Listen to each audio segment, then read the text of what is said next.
Welcome class. आज के session में हम एक बहुत ही दिलचस्प कहानी पर बात करने वाले हैं।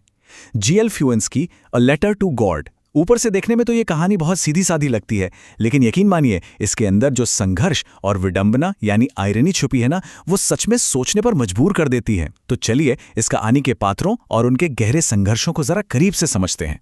तो आज के हमारी चर्चा का फ्लो कुछ इस तरह रहेगा। हम शुरुआत करेंगे किसान और तूफान से, फिर देखेंगे इंसान और प्रकृति का संघर्ष। उसके बाद कहानी के उस दिलचस्प हिस्से पर आएंगे जहां एक खत लिखा जाता है और उसका जवाब भी आता है। इससे हम पहुंचेंगे इंसान और इंसान के बीच के संघर्ष तक, और आखिर में आस्था की उस अजीबोगरीब विडंबना को समझेंगे जो इस कहानी का सबसे बड़ा हाईलाइट है। कहानी शुरू करने से पहले जरा इस एक सवाल पर गौर करते हैं।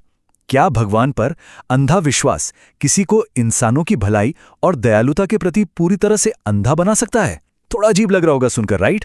लेकिन आज के हमारे इस पाठ का विश्लेषण करते समय इस सवाल को अपने दिमाग में जरूर रखिएगा। अंधा विश्वास क्या क्या कर सकता है, ये देखना काफी दिलचस्प होने वाला है। चलिए अपने पहले भाग से शुरुआत करते हैं, किसान और तूफान। तो हमारी कहानी शुरू होती है लेंचो से। लेंचो एक बहुत ही सीधा साधा, भोला और बेहद मेहनती किसान है। उसकी मकई की फसल बिल्कुल पककर तैयार है। उसे एक बम्पर फसल के लिए बस एक चीज की जरूरत है, एक अच्छी बारिश या कम से कम एक जोरदार बौछार। और पूरी उम्मीद के साथ वो बस आसमान की तरफ टकटकी लगाए हुए है। अब यहां राइटर ने जो मेटाफर्स यानी रूपक इस्तेमाल किए हैं ना, वो सच में कमाल के हैं। जब बारिश शुरू होती है तो लेंचो खुशी से पागल हो जाता है। उसके लिए वो बारिश की बूंदें पानी नहीं है, वो नए सिक्के हैं, क्योंकि वही बारिश उसके लिए पैसा और समृद्धि लेकर आएगी। लेकिन पलक झपकते ही कहानी पलट जाती है। वो मीठी बारिश अचानक से विनाशकारी ओलों में बदल जाती है, जिन्हें राइटर ने जमे हुए मोती कहा है।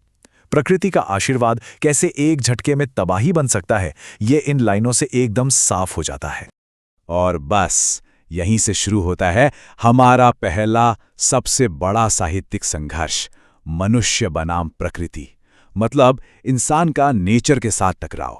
ये कहानी हमें दिखाती है कि कैसे इंसान के वजूद और प्रकृति की असीम ताकतों के बीच एक आमने सामने की टक्कर होती है। इस टकराव को समझना बहुत आसान है। एक तरफ है एक बेचारे किसान की उम्मीद, एक ऐसी उम्मीद की बारिश होगी और उसका परिवार पूरे साल आराम से खाएगा। और दूसरी तरफ है एक बहुत ही कठोर, अनियंत्रित सच्चाई, एक ऐसा भयानक ओला तूफान जो उसके पूरे खेत को सफेद नमक की तरह ढक देता है और सब कुछ तबाह कर देता है। जरा सोचिए क्लास, जो पूरी की पूरी प्रकृति आपके सपनों के खिलाफ खड़ी हो जाए तो इंसान कितना बेबस महसूस करता होगा। इस पूरी तबाही के बाद कहानी अपने सबसे अहम मोड़ पर पहुंचती है, एक पत्र और एक जवाब। लेंचो पूरी तरह से बर्बाद हो चुका है। अब उसके पास अपनी और अपने परिवार की जान बचाने के लिए सिर्फ और सिर्फ एक ही आखिरी उम्मीद बची है। आगे बढ़ने से पहले चलिए कहानी के इन दो मेन कैरेक्टर्स के स्वभाव को अच्छे से समझ लेते हैं।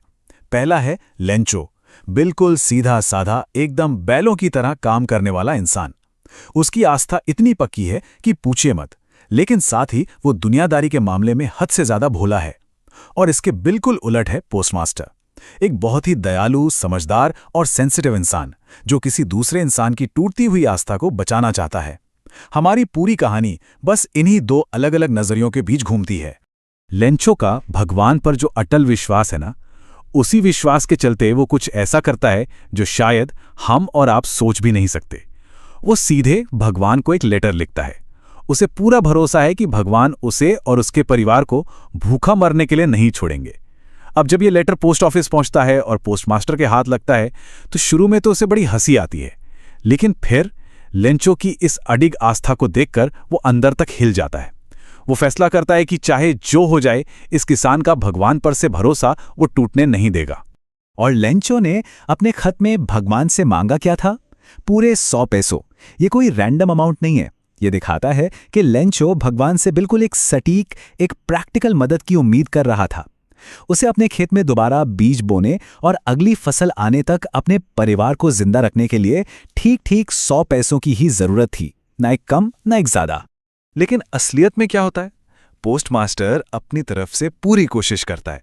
वो अपने कर्मचारियों से, अपने दोस्तों से चंदा इकट्ठा करता है, अपनी सैलरी का भी एक हिस्सा देता है। लेकिन इतनी सारी मेहनत के बाद भी वो सब मिलकर सिर्फ 70 पैसों ही जुटा पाते हैं। लेंचो ने मांगे थे पूरे 100 पैसों और लिफाफे में मिलते हैं सिर्फ 70। और बस यही वो गैप है, यही वो अंतर है जहां से कहानी में एक जबरदस्त धमाका होता है। चलिए अब कहानी के अगले हिस्से की तरफ बढ़ते हैं। अब हम कहानी के दूसरे और ज्यादा गहरे संघर्ष में एंट्री ले रहे हैं। संघर्ष मनुष्य बनाम मनुष्य। बाहर का जो भौतिक तूफान था वो तो अब शांत हो चुका है, लेकिन अब इंसानी सोच और इंसानी नजरिए का तूफान शुरू होता है। अब इस कॉन्ट्रास्ट को बहुत ध्यान से समझिए क्लास। जब लेंचो लिफाफा खोलता है और उसमें कम पैसे देखता है तो वो जरा भी हैरान नहीं होता, उल्टे वो गुस्से से लाल हो जाता है। उसका लॉजिक एकदम सिंपल है, भगवान कभी गिनती में गलती नहीं कर सकता, तो फिर बाकी के 30 पैसों गए कहां?